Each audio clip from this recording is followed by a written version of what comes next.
Hello kids, welcome back to my channel. ఈరోజు క్లాస్లో approximate value చూడండి. ఇక్కడ మనకి ఫస్ట్ 3.28 ఇచ్చారు, 1.95 ఇచ్చారు.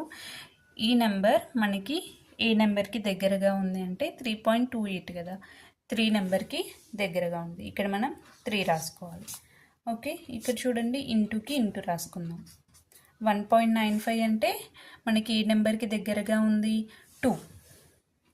ఇక్కడ 2 రాసుకుందాం. 3 into 2 ఈక్వల్ టు ఎంత? 6.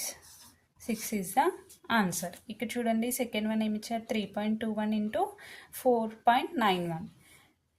ఇది మనకి దే నెంబర్కి దగ్గరగా ఉంది అంటే 3 నెంబర్కి. ఇంటూ 4.91 అంటే 5 నెంబర్కి దగ్గరగా ఉంది. 3 into 5 ఈక్వల్ టు 15. ఈ విధంగా మనం అప్రాక్సిమేట్ వాల్యూని ఫైండ్ అవుట్ చేయొచ్చు. Thank you for watching this video.